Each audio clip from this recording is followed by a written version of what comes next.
And welcome back to QSL Season 10. We have our first Shallows match being cast today. I am once again Charlie, and joining me is going to be Narwhal. Also known as the most handsome and the most talented deep sea player to ever grace QSL. For sure. Yeah, totally. 100%. That's how I describe you. Yo. So today we're going to be looking at Station Chefs versus Priest. This is actually your lower division, Narwhal. It really is. It's my little guys Your little guys. Do you have faith in your little guys today? every day. Every day. Um, so first couple bands being brought out, Thor, Chenabog. Are these any bit surprising to you Nah, in any seems way? par for the course. Pretty standard. Don't want to play against any of those. Uh, so we go from standard, and then we see a Morgan Le Fay band. Talk to me a little bit about this Morgan Le Fay band. Is this something that you'd say is common? What are the strengths that a Morgan Le Fay brings to a team, and why would the Station Chefs not really want to be playing against it? The Morgan Le Fay really brings two things: high burst and high safety. High emphasis on that safety. You press one, you get someone off of you. You press two, someone's already off of you. You press four, you're already escaping the team fight and are ready to get back into it. All right. So would you say that that's like a reason to top reban the god right now, or do you think that was kind of a reach? That is most definitely a troll ban. I wouldn't be banning that over Raijin. Well, Raijin is comp banned at the moment. As we see two more bans.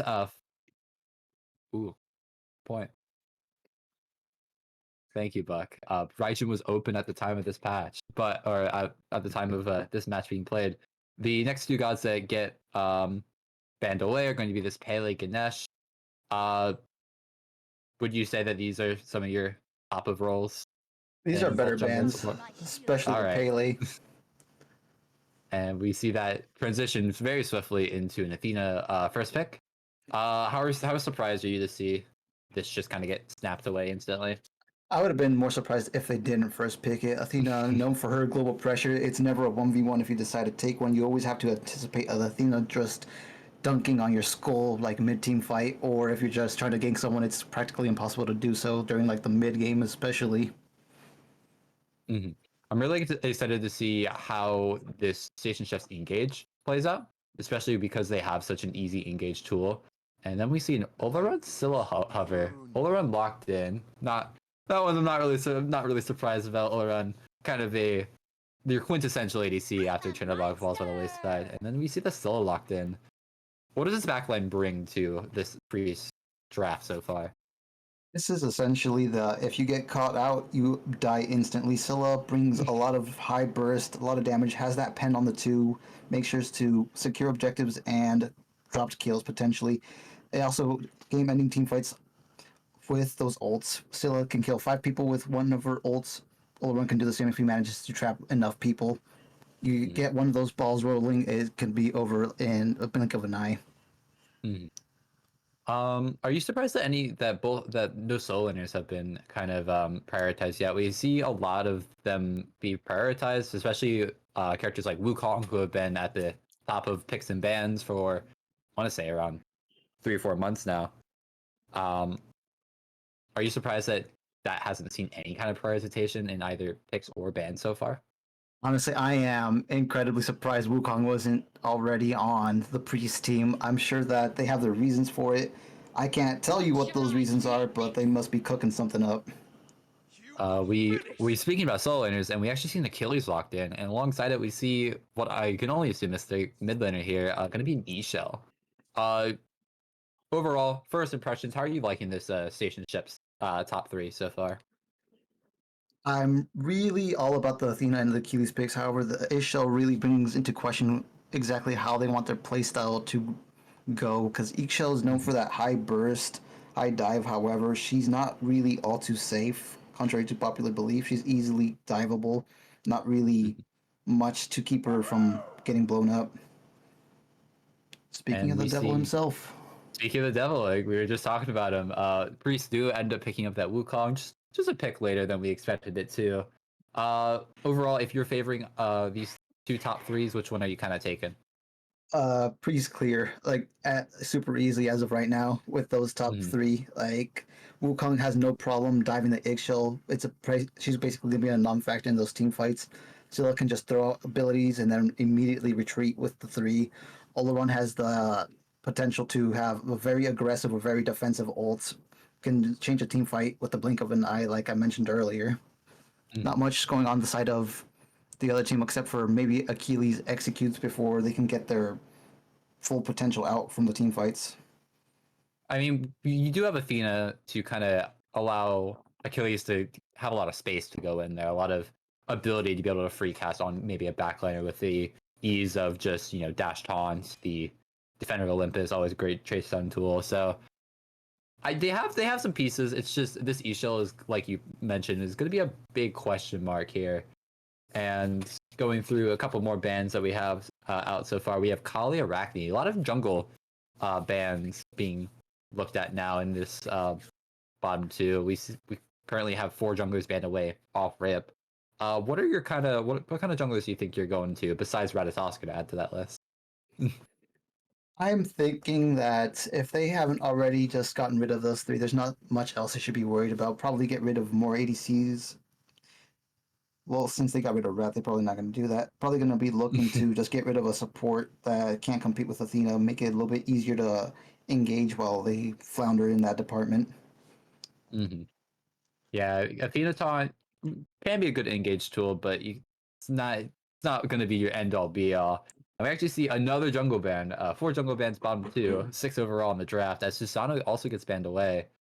So I ask once again, as a jungler, Kama's still open, and that's what the priests just pick up.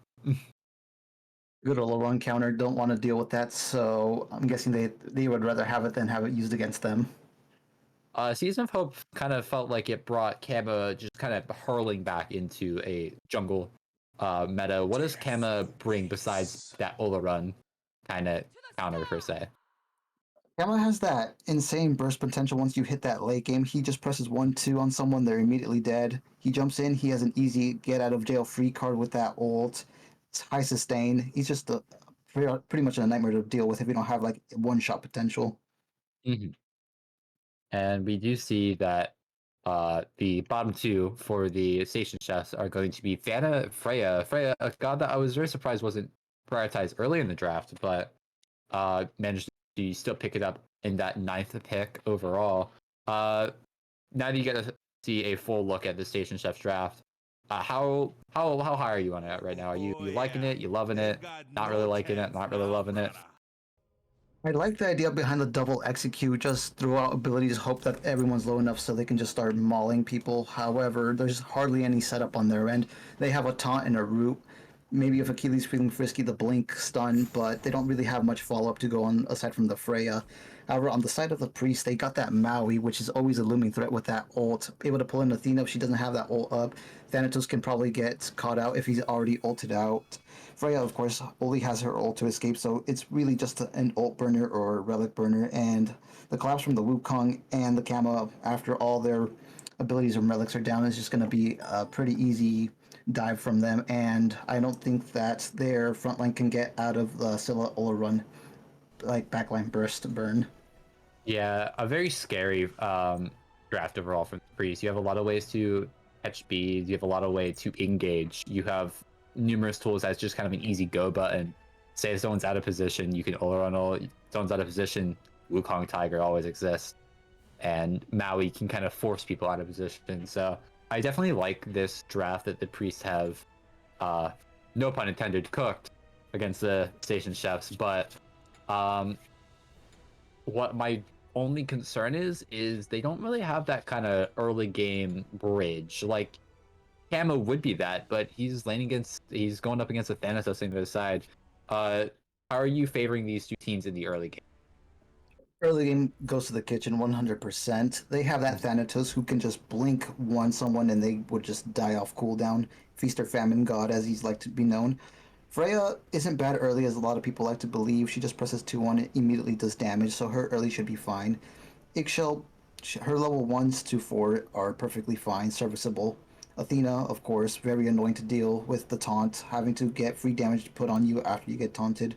Likewise, the Achilles doesn't really lose lane. He can stall it out, but Wukong Mhm. probably has his number there. Olo Run also has amazing early. However, I'm not sure how he can outbox a Freya Athena taunt. Scylla, horrible early. Mid game, she also suffers a little bit. Gonna have to wait for that late game. Camazotz, I don't think he can deal with the Thanatos pressure. They're probably gonna have to give up a lot of neutral farm at the start. And Maui isn't necessarily known for making his plays like that early in the game. Mhm. Uh, and overall, I think going into a mentally, I'm very excited to see what this draft does, and we're actually gonna hop into game. I think maybe we are cool. Thank you, Buckley. We're gonna hop into game. Um, Overall, speaking a lot more about going into mid game, though, I wanted to ask you, uh, both of these comps I feel like don't do terribly in the mid game. Who do you have favored in that mid game position if we see a very even game state by that point? If we have an even game state, I think I'd favor the chefs a little bit more. They have plenty of ways to end fights prematurely. Mm. The Achilles can say, "Yeah, no more team fight, you're dead." Execute a tank. Same with the Thanatos, "No more team fight, you're dead." Back off, or you get steamrolled. I don't see much counterplay from the priest if that were to happen, aside from dropping a few ults. Mhm. Yeah, so um, I think that I 100% agree with you here that I think they have a lot of ways to just end a fight. My only concern is, like you brought up before, they don't have a whole lot of lockdown to confirm a lot of this damage. They don't have the most follow up either to any lockdown that does happen to come out, like say an Athena taunt, say you get a root from Michelle. I'm concerned on how they're gonna put this fit together, but I definitely see all the potentials. We start to see builds come out. Anything that really sticks out to you in builds wise, or is this what you feel like is a very standard across the board? Doesn't look like anyone wants to try out the new party punch. Everything's looking standard. Maybe the Camo's looking at that, but no, nothing really surprising going around here. Everything seems to be pretty boring, to say the you bring least. up part you bring up party punch. What is with the buffs of that recipe got? What does it bring now to an early game that it didn't bring before? Essentially, you manage to get it online. It's just extra poke on people that you get, or if you're the jungler, extra clear on the camps, which is always nice, especially if you don't want to spend more abilities on clearing than actually poking. I Mhm. especially like it in the mid lane since it helps against the minions and it helps with that extra damage on people if you need it.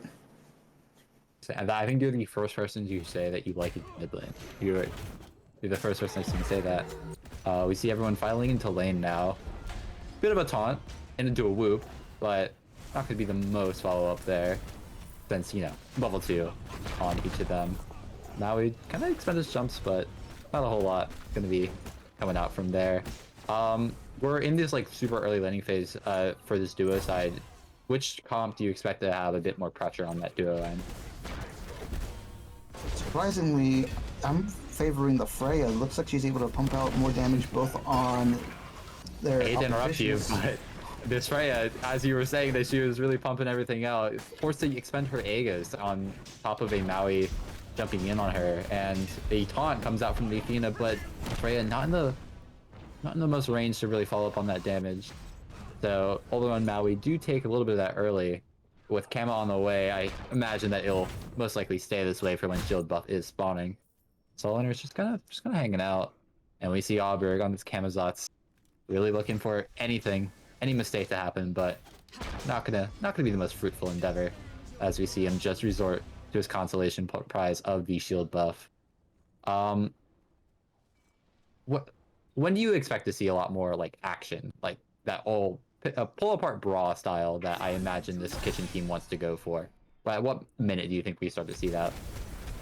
I think around minute 4, maybe 3, if they can farm efficiently enough. Once they start seeing a little bit more ults pop up, I think they're going to start coming for picks that they see at a position, get the Athena in on that action, ults over, I possibly hate to start interrupt off. you, but Ambo wants to make it at 2 minutes, and Anthony will pick up the first blood on Nick Vick, and Chaos will trade out Vic's life for Auberg. And are you happy with that trade as Chaos misses a scythe and a poke coming out from both ends, both jungle and mid laner on each side is If I about to was around half Mythic, HP. I would not be happy with that trade. Returning the first blood isn't going to do anything for you specifically, and now your opposition in the mid is ahead of you, and now you have to play on the back foot a little bit. It is mitigated a little bit, however, because it's Scylla, so she's still not going to be doing too much. You're just getting her to late a little bit faster. Mm-hmm. Dual lane just kind of hanging out, still in the same spot. Athena walked up with a risky taunt, gets stunned, and she might be the next on the chopping block as Athena goes down to the minions. Among Us picking up the kill for that one. I'm really surprised on how easily this Freya Athena lane has kind of been shoved under tower. What are your thoughts on it so far in this early dual lane I economy? think that right there was a prime example as to why that was happening. Using your buttons at the wrong time when you shouldn't, just because you can doesn't mean it's going to be something that works out for you. You get taunted, take a lot of damage. You can't dash out because they have a counter to your ability. You end up dying because, frankly, you just are using your abilities at the wrong time. Mm-hmm. And we see a landfall come out, but just off the mark, not really able to fully hit that Freya, who, mind you, we saw that early. We saw Freya pop Aegis earlier, meaning that she forwent the beads in this early relic slot. Do you prefer going the Aegis there, or do you think that beads might have been a better choice to pick up for this early game? I'm of the opinion that the beads would probably been a bit better because sure you have the counter to the Ola Runnel, but what are you gonna do if Maui decides to ult you and you only have Aegis? You're gonna die 100% of the time. So it's a big risk versus reward, and the reward isn't very good. Isn't very high. It's Isn't very high. you kind of bank it on the fact that you don't get plucked out of position, or you're not just you have to have perfect positioning, and if you're having perfect positioning, Aegis might not be the most fruitful pickup either, as we see a little bit of a grouping with mid and jungle. Auberg in the neighborhood, but not really looking for a fight there, as we see Mythic walk right into that early game Scylla damage, and even in the early game, this Scylla is just pumping already, especially because she has that Karin's coin finish off of getting that first blood onto Mythic. And yeah, do you expect to see this Ishel fight back into this Freya a bit more as we go into the mid game, or is this kind of perpetual lead that she'll most likely hold on to for the rest of the game? Wait, Ixchel into Freya? Ixchel into Scylla. My mistake.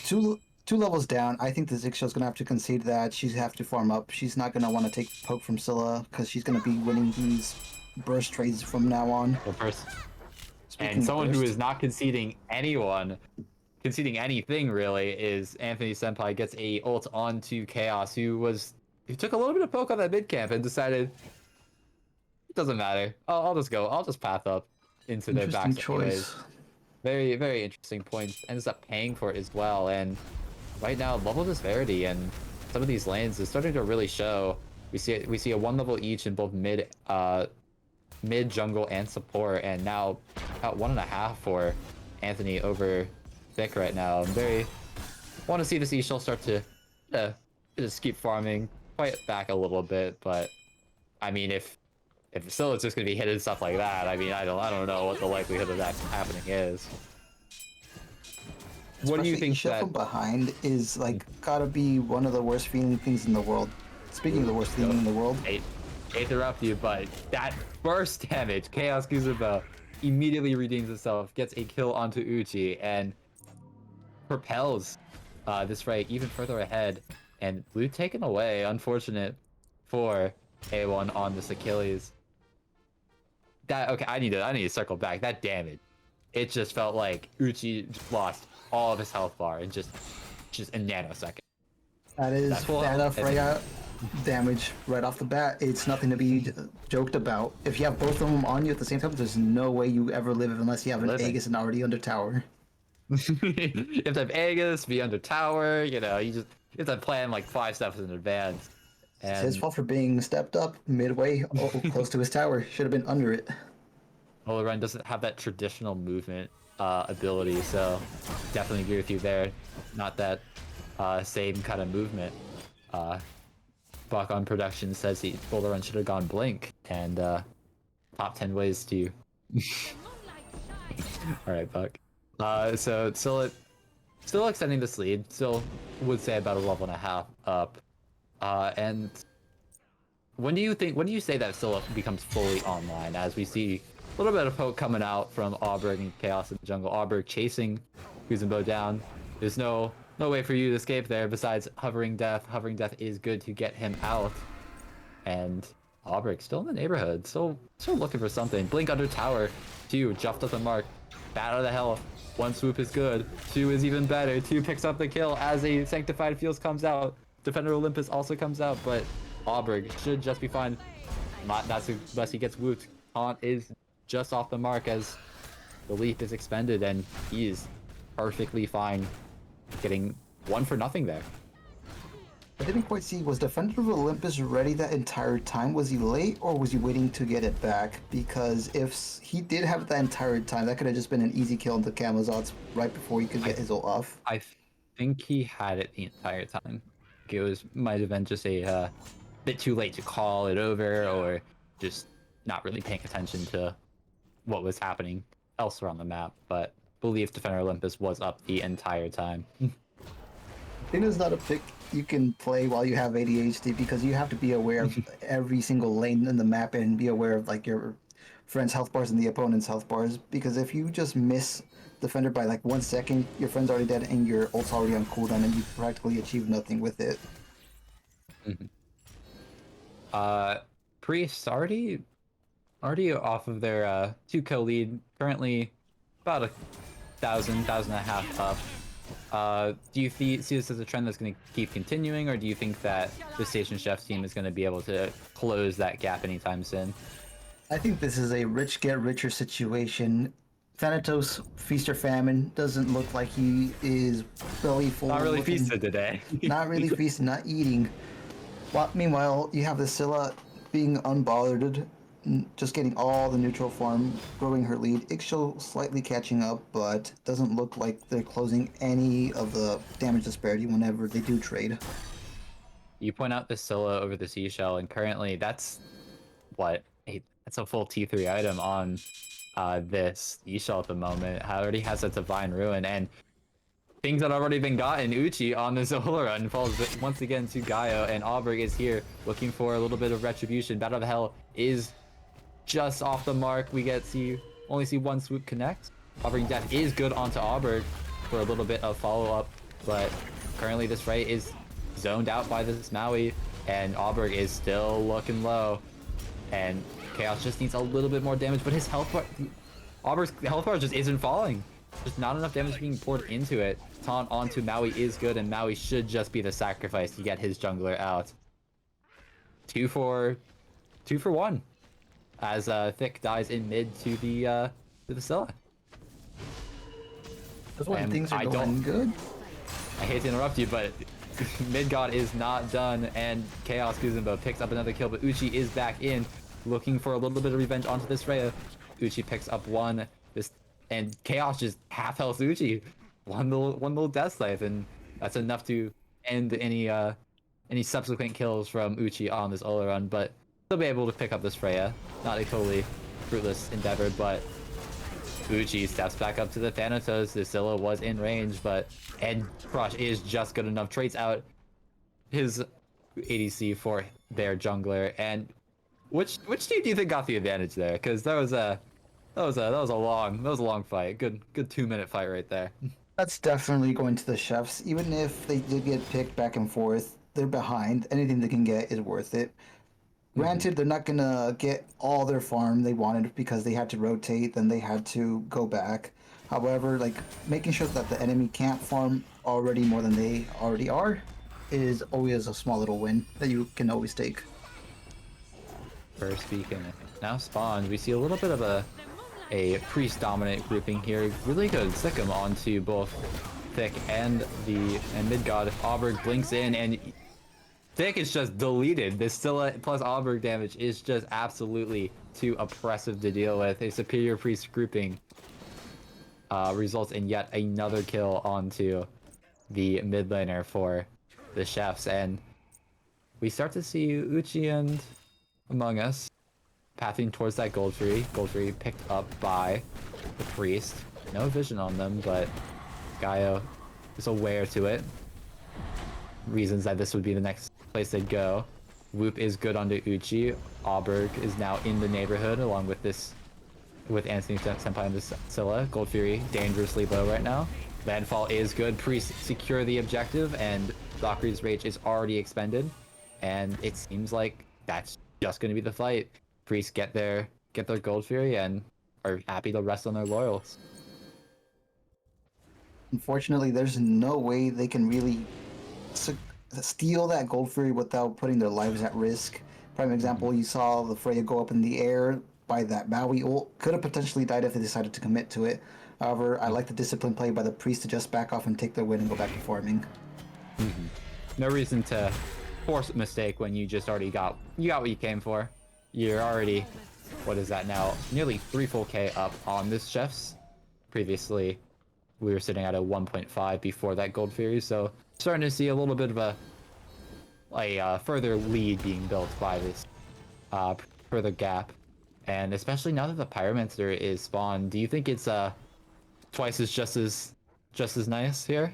Do you think that the Priest will once again position towards his Pyromancer as we see I think if they're chaos? feeling generous, they don't go for it. However, if they want to win the game, I think they should be grouping up on it as of now. We start to see Anthony kind of look back here, but immediately gets canceled.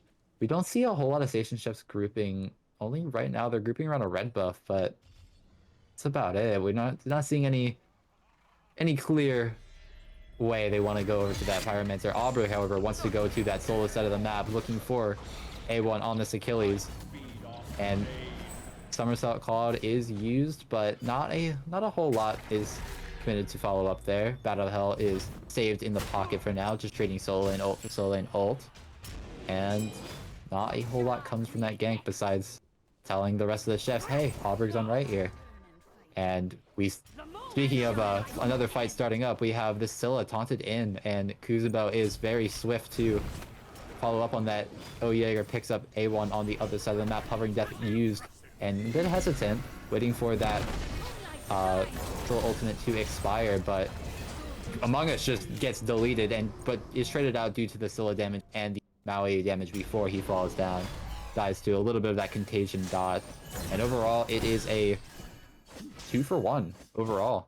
Soul Laner dying over. How he died, we don't know. I'd imagine it just had to be a Again, bit of an maybe a bit of a gag. Maybe just steps back up, doesn't realize that Wukong has that triple damage item. damage So, Wukong. just about to ask you. I was just about to ask you. That's actually, you know what? I'm actually all up for it. Wukong already has a lot of safety built in his kit. He has like a Swiss Army knife in his 3. He has a 2 that makes him not be able to auto attack very well, and his 1 is just good poke from range. I hate to cut you off, but that Swiss Army knife has rotated to this fight, immediately poking out this E shell with the help of his own jungler. Taking a lot of damage though in return. Not kind of the little downside of going this full damage build is that you're rather susceptible to any damage that kind of gets put back your way, but Somersault Cloud will get him out, and we start to see a Station Chef grouping around this Pyromancer now. Chaos Kuzenbo is getting very aggressive. Watch out for him in these fights. We see Defender Olympus is used. Hovering Death is also used. Dunked right back down into Scylla. Scylla Aegis used. Landfall used up peel for the Scylla. A huge Sikkim and into Chaos Kuzenbo's death. Battle of Hell used to pick up that one. And this Scylla is not done. Ult just off the mark. Albar gets his 2nd kill in this fight. And this Achilles seems like it is destiny for him to fall as well. Crush in Sikkim is good onto the Achilles. His Achilles is slowly burning. Isha ult helping keeping him topped up, but it doesn't seem like it's going to be enough. Fatal Strike is good to get him out, but the hook is good enough to get him back in. Still currently on CD, not able to fully finish off this Achilles. Turns out to just be a 2-for-0. 2-for-1 as Gaio solos Uchi on this left-hand side of the map. Silver lining, Uchi got soloed. Your team has an ADC that could be online in a few levels here. However, Kurt, a trend that's been going on over and over, they keep on inting for the Scylla and they keep on getting punished for it and getting nothing out of it.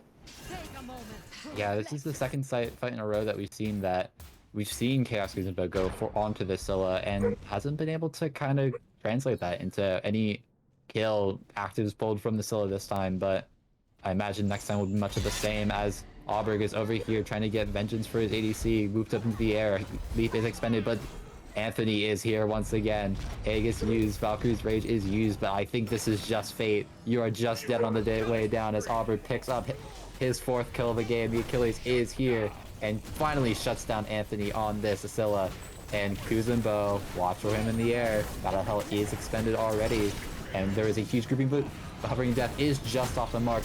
Uchi is dangerous alone. This Olo run. Thick picks it up. Somersault Cloud used to get a little bit of distance created, but I imagine that he is just next on the chopping block. Oh, Jaeger boxes out, is able to get to safety, and only ends up being a 1 for 2 in terms of chefs to priest. That is exactly what you need to start getting back into this game.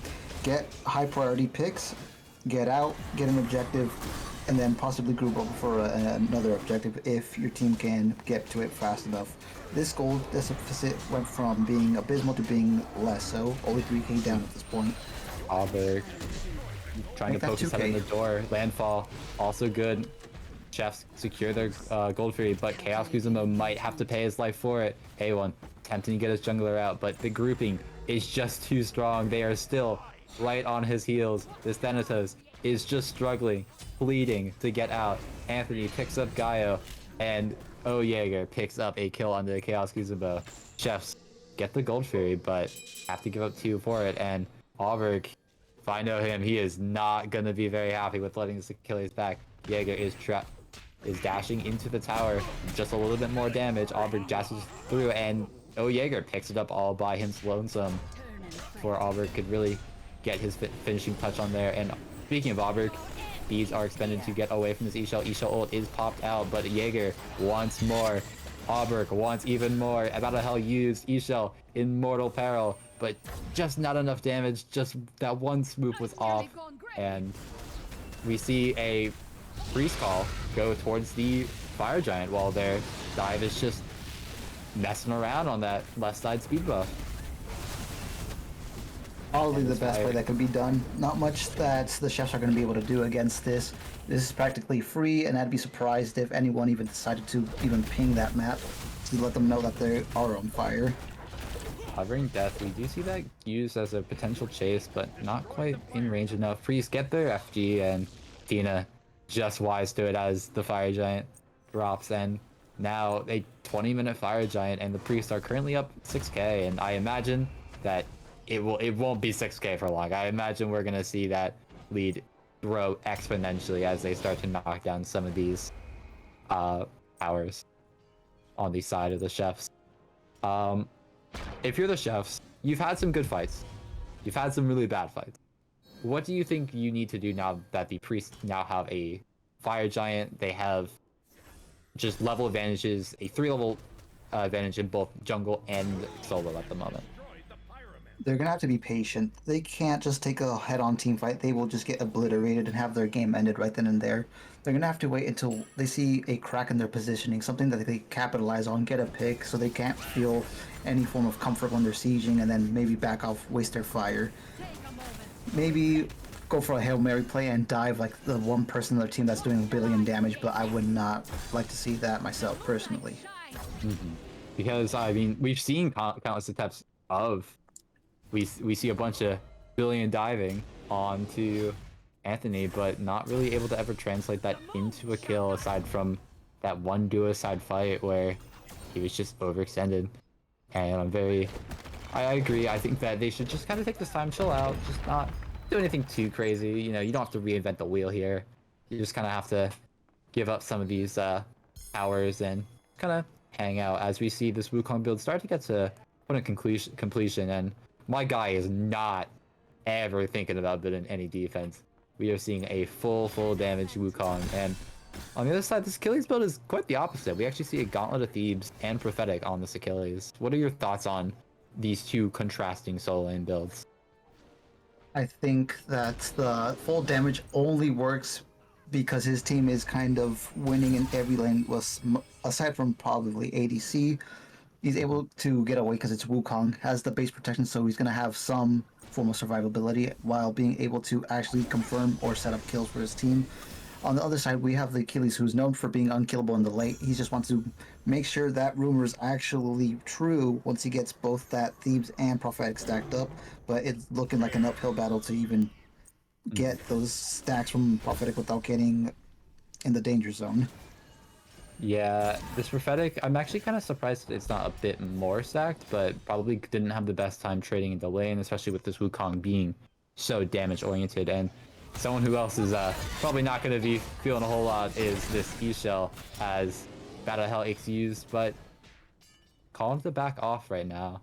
Auberg just uses Battle of Hell, gets a little swoop in, gets out, gets his poke in, falls back to the gold food, whereas the rest of his team is waiting.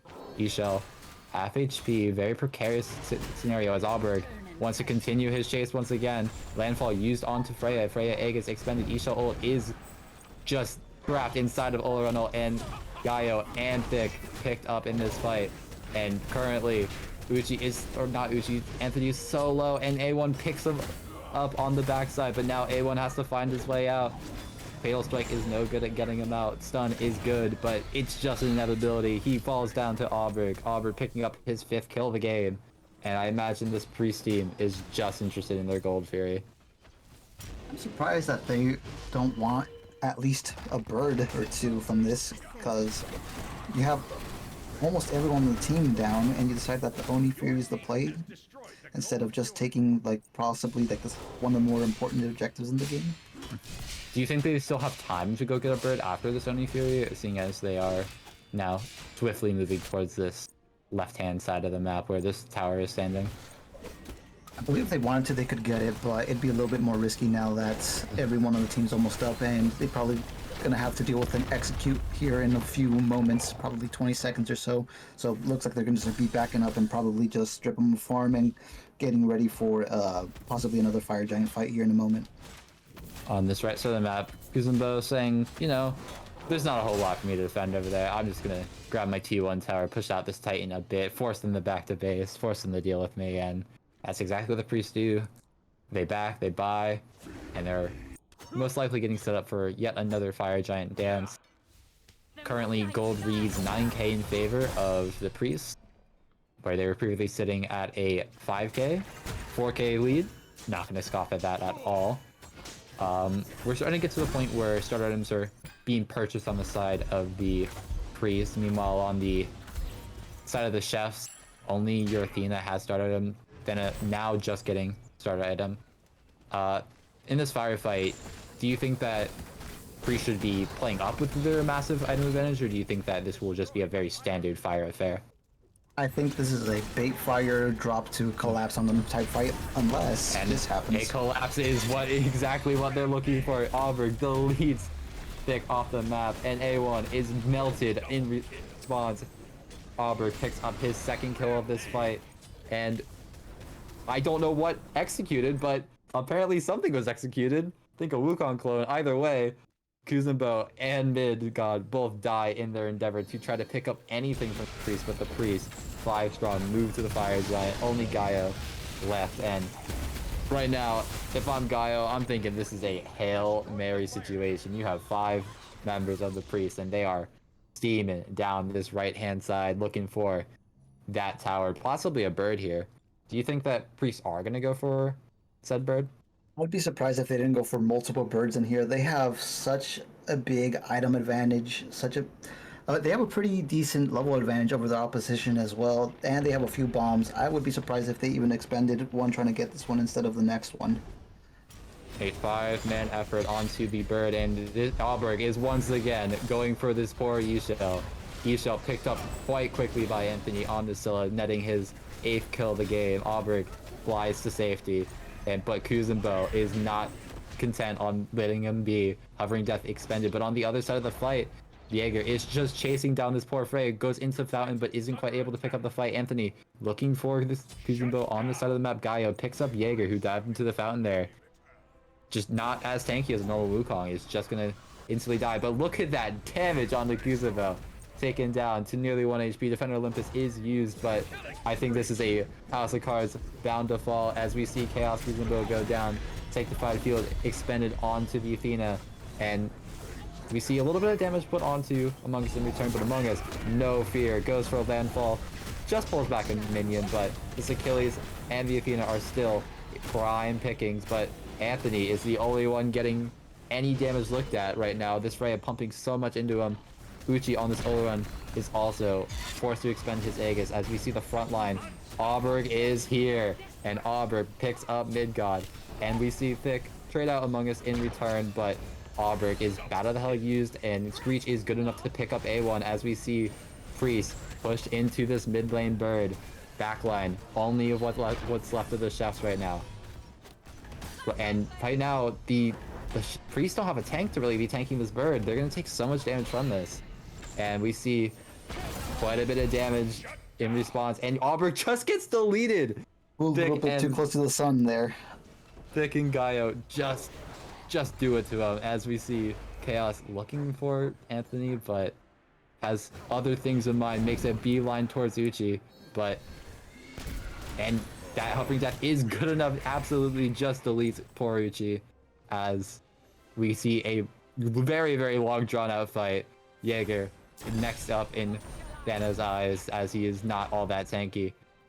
Somersault Cloud is used and goes right back in onto Chaos Kuzenbo. Oh, Jaeger picks up his 6th kill of the game. Hopefully, the end of a mile-long fight. So, few things that happen there. 2 birds go down, a few people die, but overall, I think that if you're the chefs, you're practically thankful that the game isn't over yet. If you're the priests, you're just waiting for the next fire and then end game. Rest of the game, if they manage to get that EFG, would just be a formality up until they reach that Titan. Yeah. So do you think that there is any way for chefs to claw their way back into this, or is this just a game that's a bit too far gone? Currently 15k gold difference between these two teams. If you're the chefs, if you're still thinking about winning, you're gonna have to go for a Hail Mary, not steal the fire, but try to kill them as they're going for Fire Giant. Possibly like get the carries and then fall back if you're low, or taking the fire for yourself if you manage to do that. But aside from that, there's not much of an avenue back into this game. Objectives are what's on the mind for both these teams, as Jaeger is absolutely just obliterated, but thanks to Ishel and Achilles, A1 and Thick, and Fatal Strike used once again to get himself out of dodge, but Landfall is good on the 2, pulling back the front line. Ishel ult is expended to keep themselves safe, but currently Kama is looking for another target. A1 gets yet another kill onto Uchi, but Battle of Hell expended and does a lot of damage to Kuzenbo, but Kuzenbo way out of position. Sikkim is good, and we see the 3v3 continue as we see a taunt onto 2, but not a whole lot of damage to respawn. Valkyrie's Rage is used in response, but once again, just out of range as we see A1 try to get a little aggressive onto Auberg. Right Phoenix about to go down. And we see minions on Titans, and Right Phoenix does go down, as you say. Just keeping them there long enough to make it so they don't get to really keep their Phoenix alive through all this fighting. As we see the mid 3v3 of the Priest, they want to get aggressive, they want to fight. It's been working for them all game. We see Sikkim use Crush, use BZ out of Freya. As we see I'm a Monster pop, that is 1, not quite 2. Auberg gets his 10th, 11th kill of the game. As we see the mid 3v3 of the Priest slowly funnel in. We see Achilles blink in, but a crush in. A couple of basics from Kama is good enough to keep them away for the time being. This Achilles sees blood in the water. He sees his execute mark, but just is not quick enough to catch up to Among Us on this Maui. And overall, whole lot of fighting, whole lot of nothing so far. Very unfortunate. These fights are happening over and over again, but I've never seen this Ixchel get like a very impactful like combo go off on anybody. It seems like the pick was mainly try to use for safety, but why would you use Ixchel when you could have Morgan Le Fay? Like, just don't ban the god. Yeah, as we see, speaking of safety not on the mind of Kuzenbo as Monster is expended, but Thick, you're asking for a combo, hits that full combo onto Uchi, picking up the life of the Priest ADC, and Kuzenbo uses Huthering Death to get himself And Mid out of Phoenix dodge from goes all that down slow as well, damage. possibly. Mid Phoenix is holding on by just a hair, and that is a hair and a half right there. That cannot be over double digits. And as we see, bit of a two-man effort towards this Fire Giant, just dewarding at the moment. And this game, if you would have told me 7 minutes ago this game was still going to be going on, I would have never believed it. 16k reads the goal difference at the moment. Not a whole lot of big difference from the last time we checked in, and now the EFG is on the table as Chefs will start this up. Priests are right here to look at them in response, and we see kind of a split call here as A1 tries to get a little bit of a zoning duty done, but is just getting deleted from the damage of the Priest. Among Us picks up the kill onto A1 as Somersault Cloud is used in the backline, and Kuzenbo doesn't pick up anything, actually, just gets picked up. As we see Among Us get a double kill, Auberg And is that should just be game. here. And once again, Anthony and Auberg just do so much damage, and we see Anthony is not done once more. Once the 12th, as we see Aegis is expended, Tiger is no good, as we see the piling in, and Anthony gets his 12th, matches with his jungler to funnel into the Titan and bring the set to a 1-0 for the Priest. Very interesting choice by the Achilles to solo dive 4 people with no one next to him. But, you know, maybe he saw something I didn't. You know, sometimes we all see different things. Sometimes we all see, you know, some of us see a win there. Some of us see a DS side, but the only team that really got DS sided there was the Chefs. And what do you think that Chefs have to do differently going to this next game? Do you think that it's a back to the drawing board type situation, or is it more so a compositional issue? I think they have to just go back and find a different different play style. The feast or famine hardly ever works for anybody, and when it does work, it's only because one mistake might have happened on the enemy team. And if you're banking on the enemy making mistakes, you're probably not going to find very much success doing so. Yeah, cannot say how many games I've won. To me saying, "Oh yeah, you know, let's just let them make the mistake." Totally, that will always work out. As I'm sitting there 20 minutes later under all 3 of my Phoenixes, saying, "Man, what did I do wrong?" Winnable. As winnable. Who would you say would be the MVP on this Priest side for Game 1 specific? Honestly, it'd have to be between Auberg and Anthony. If I had to pick one of the two, I'd have to give it to Anthony. He just hit nearly every single ability, making sure his damage was well placed. Every single ability he threw out threw big impact into the game and managed to lead to like some form of kill. He managed to survive nearly every single dive that happened to him, and they always got something in return. Always doing something for the team. I would 100% agree. I think Anthony was a crucial piece to why this Priest team found so much success. Um, and we actually got to see a little bit of what I think that Chefs could look for in Game 2. Uchi not having the best performance on this Ola run was able to get picked out quite a bit.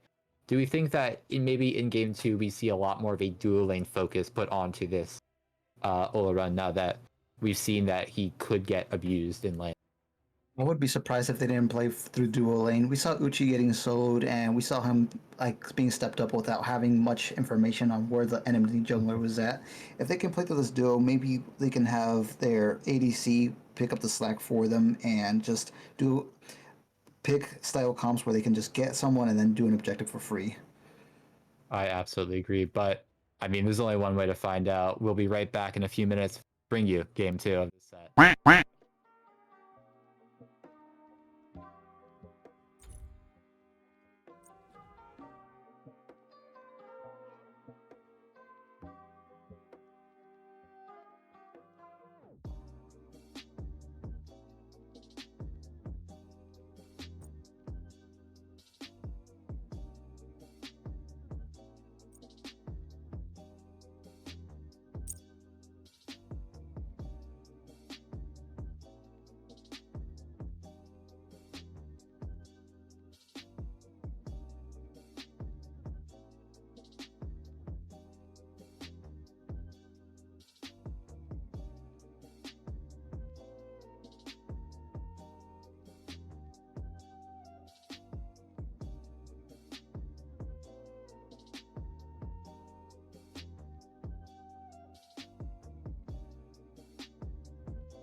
Your team has destroyed the gold fjord.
Welcome back to the Station Chefs versus the Priest. Priest currently up 1-0 over the Station Chefs.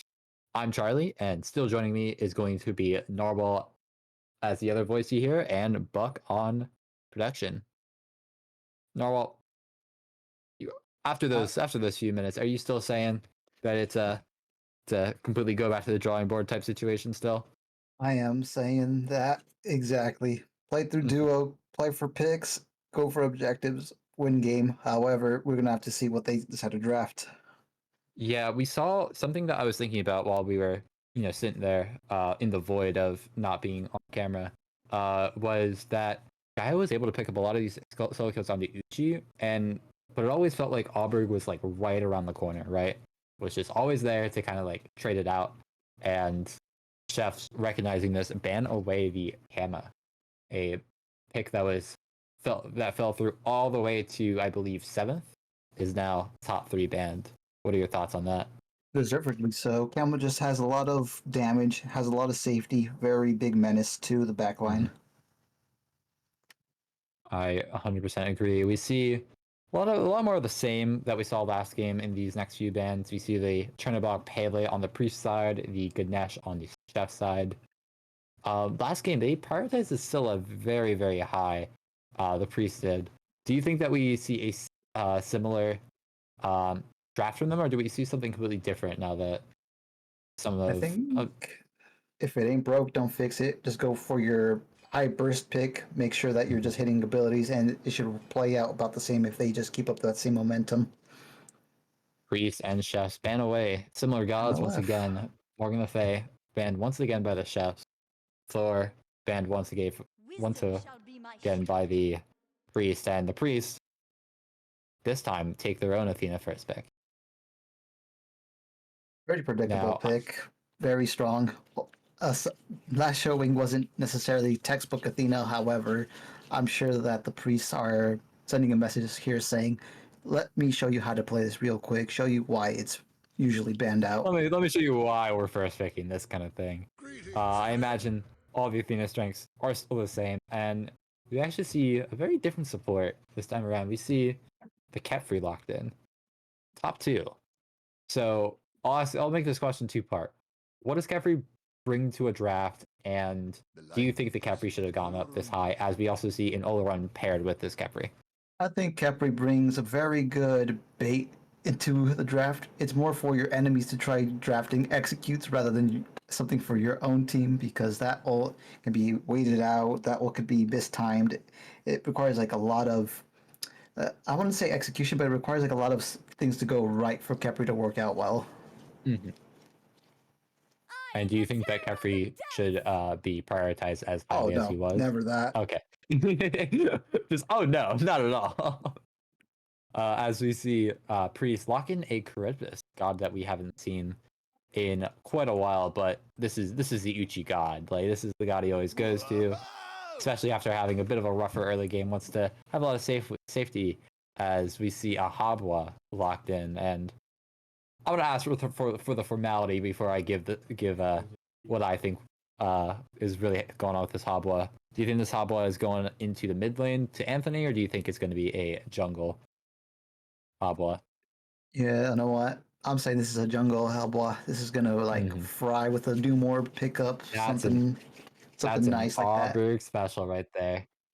That's an Auberg special right there. That was one of the gods that he's been playing since the dawn of time, back in Since the dawn wee of old Auburn. years of the dinosaurs. He has been playing this Habwa, and something to kind of respond to that is Habwa's lack of super long range. It's going to be a Thoth picked up.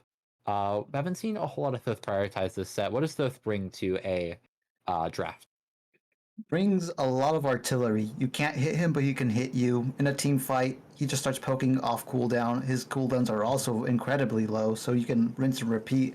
Then suddenly you have an advantage, and the team has to back off, otherwise get executed by Thothel or have one of your relics burned at the bare minimum. Yeah, Thoth is kind of like the annoying kid in like elementary school who like tags you and it's like, no tag backs, no tag backs. Just very annoying god to dive. And well, I imagine we'll see quite a bit of resources burnt into putting this Thoth. And we actually see this Wukong get taken away from Jaeger, not really wanting to have another repeat full soul range, full damage soul lane Wukong diving on top of them. And we see the priest stick with their guns here, ban away the Kali once again. Do you imagine that we see a lot more of the similar jungle heavy bans, or do we think that we see a bit of a different pick ban philosophy? I think if they know the players in the team, they're just going to ban away mid laners and not try to focus out jungle since they probably already know that that's going to go to Aubrey's hands right there. It's just it's just his little god. It's his little itty bitty god. Auberg, a type of player who wants to be given the game and just kind of, wants to run away with it. Habwa, perfect god for him to do that, allows him to get in, get all of his damage out. As we see the Scylla banned away from Anthony. Expected. Just a target ban. Don't want to like deal with it. Probably kill your backline faster than you can revive them with Kepri ult. Looks like they passed on the last ban. Very interesting, very bold. Just showing that we are them. At least from what we can tell from our production end, he currently cannot see the last ban. So I imagine it's a god in the game of Smite, and I imagine that it. I'm being told that it is not a Robin ban Could be. by production, as Robin does get hovered, you know, and fully locked in. What do you think Robin brings to the Station Chef's top 3